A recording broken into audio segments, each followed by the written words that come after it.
I hope it's not a surprise to anybody that we're reading through the book of Revelation. Yeah. And there are, I think, two very important major themes. I'm sure there's a lot more, but at least two major themes that we could easily recognize, even though we've only read up to chapter 8 of book of Revelation. And one is judgment, wrath of God. And that's pretty scary. Even though we don't understand a lot of the symbolisms and figurative descriptions of what we are reading or what we have already read in the last couple of weeks, just the ideal of God's wrath and judgment is not comfortable. It's not settling. It isn't bringing us a lot of peace. But we also understand we're not unrealistic. It's very important. Wrath of God, judgment of God is very, very important. But this is the way I like for us to think about it. What is the purpose of God's wrath and judgment as the end time is coming closer? Is it God just taking out his anger at us and saying, as he did a number of years ago when the flood came, I am sick and tired of these people. I have no patience for them anymore. Is that what wrath and judgment, as we are reading and discovering in the book of Revelation, is that what it's all about? Because it is. It's very scary. It's very, very scary. And if it is a second coming of the wrath of God like the flood, then there's no hope for us. We're all in the same boat. If you're not on the ark. Wait a second. Okay. We're all in the same boat. But fortunately, that's not it. All the wrath and judgment of God and all these awful things that you and I cannot even possibly imagine in our minds or understand in our walk with God. All of these things are not leading to God's ultimatum in destructions of all living things as it happened before, but it really is to bring us to that place of utopia. You know what utopia is? It's an imaginary. Now, obviously, when we're talking about God, we're not talking about imaginary, but the word utopia means some imagined state or condition of perfectness where everything is perfect. And many people throughout history of humanity have sought that and try to create that. And they fail miserably because it's not within human capacity or ability to create perfection, where there's no anger, there's no hardship, there's no brokenness, where everything is literally perfect. And I believe that the most important message of the book of Revelation is God unfolding his perfect plan for all of us to enjoy his perfect state or place for all of his children. That's what we're hoping for. And this is important because I think every day we struggle saying to ourselves, there's got to be more to this. There's got to be more to life.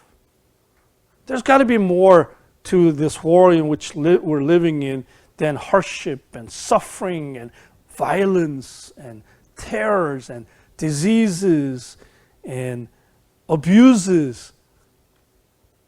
We are reminded almost every day that there's got to be something more. And I'm sure you've asked that question. If God is a loving God, there's got to be something more, because my life right now is full of brokenness and hurt and pain, anxiety, stress, worries and concerns, all of these things. There's got to be more.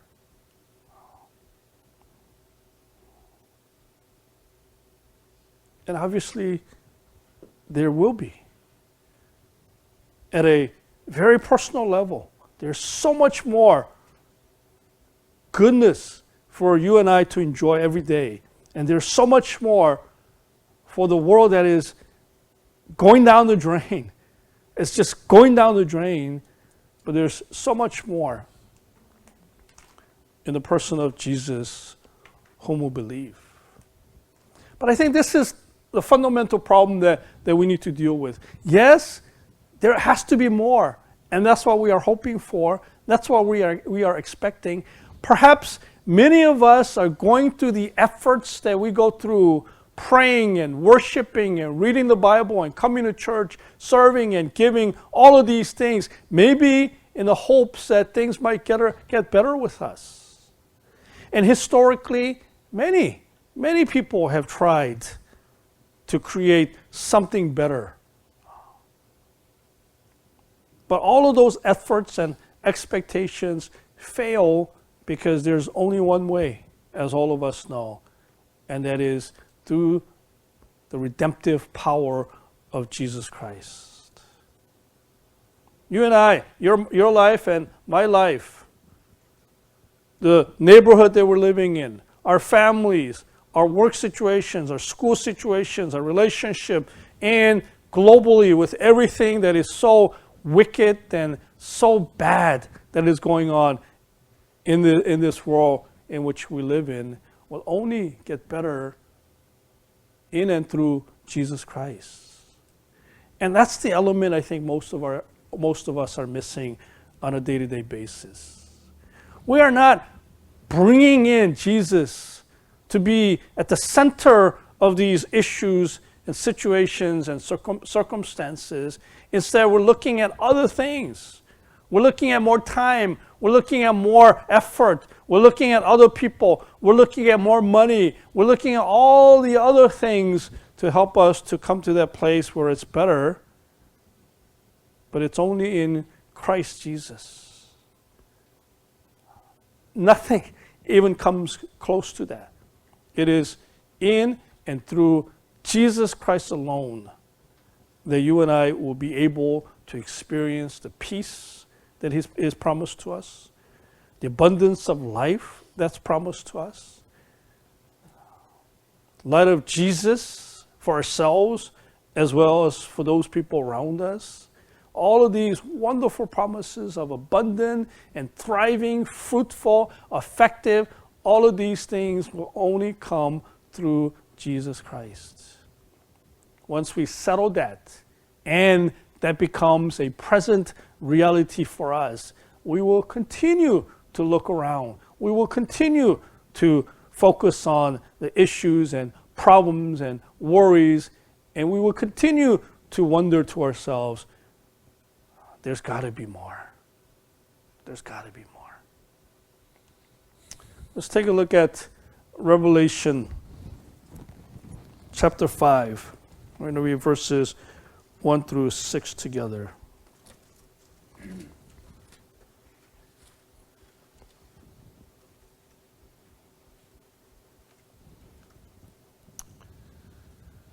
Revelation chapter 5.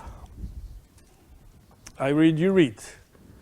Verse 1. Then I saw in the right hand of him who sat on the throne a scroll with writing on both sides and sealed with 7 seals.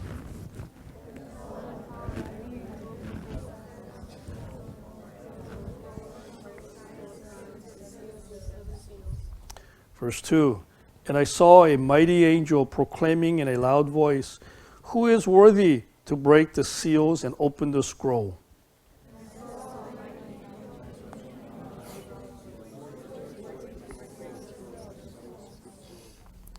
Verse 3. But no one in heaven or on earth or under the earth could open the scroll or even look inside it.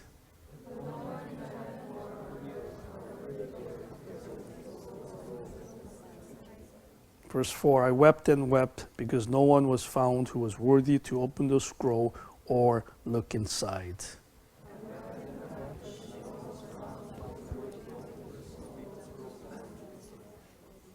Then one of the elders said to me, "Do not weep. See, the Lion of the tribe of Judah, the Root of David, has triumphed. He is able to open the scroll and its 7 seals."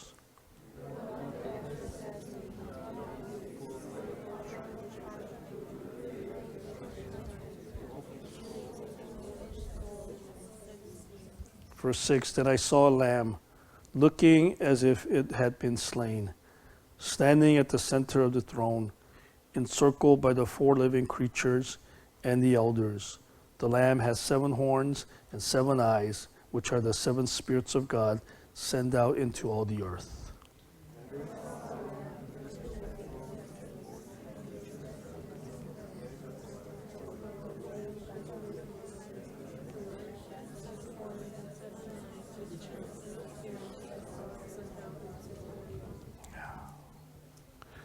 Only He is worthy and able is the message.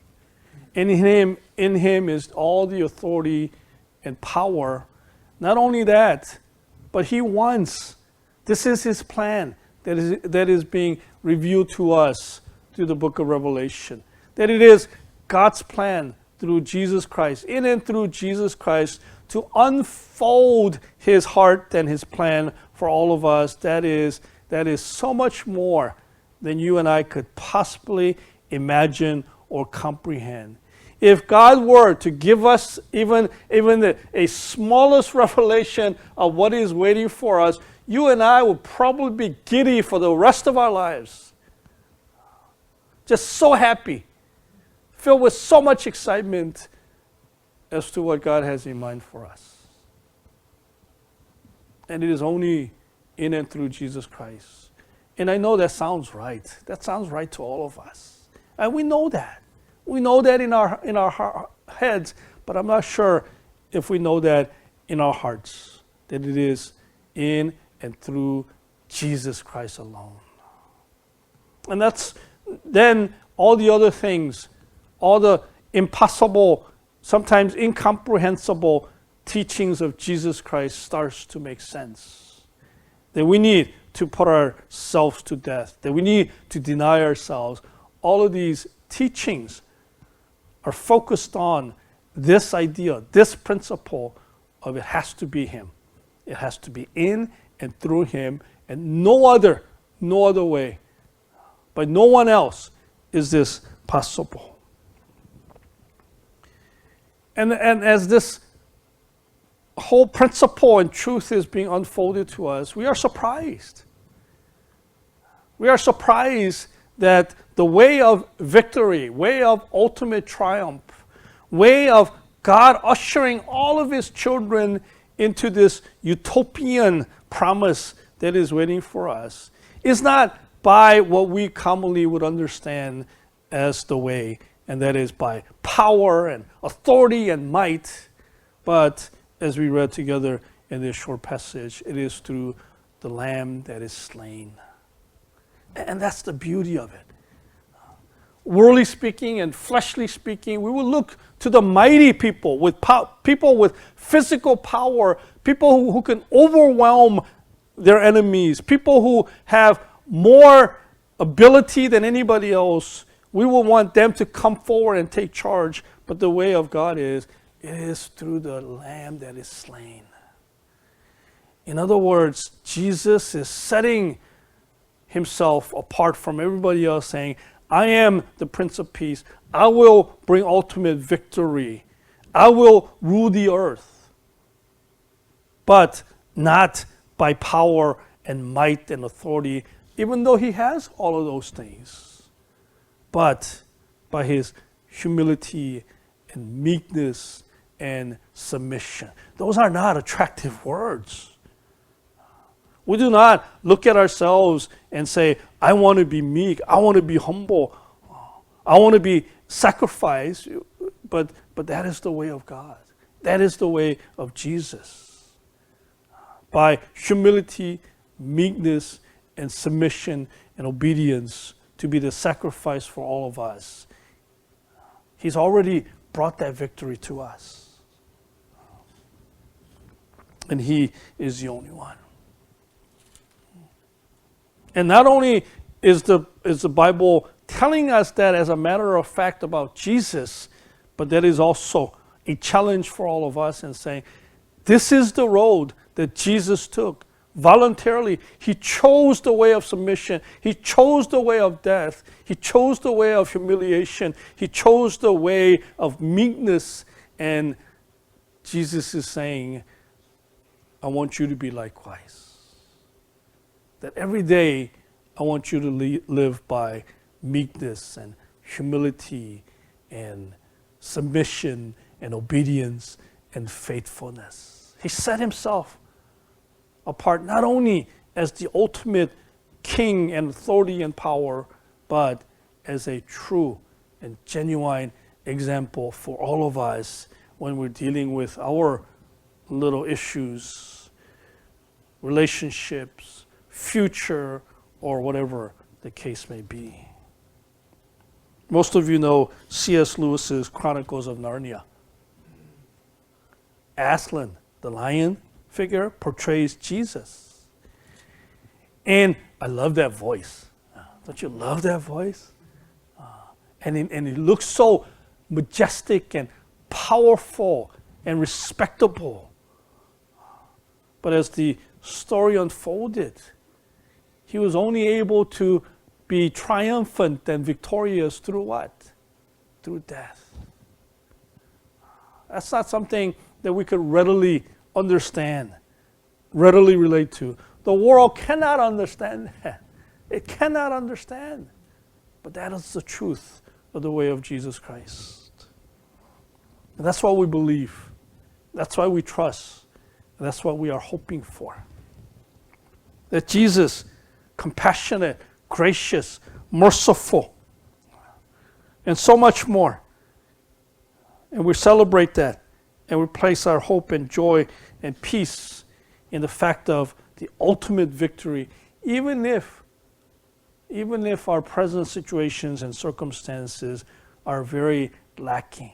There's so much we want, so many things that we need in our own understanding of who we are and what our lives look like. But that's okay, because truth of the matter is, there is so much more that is available to us and that is promised to us beyond our wildest imagination. But it is only in and through Jesus Christ. And especially in this season of waiting for and preparing to celebrate the birth of Jesus, we need to be reminded it is in and through Jesus Christ alone. Let's pray.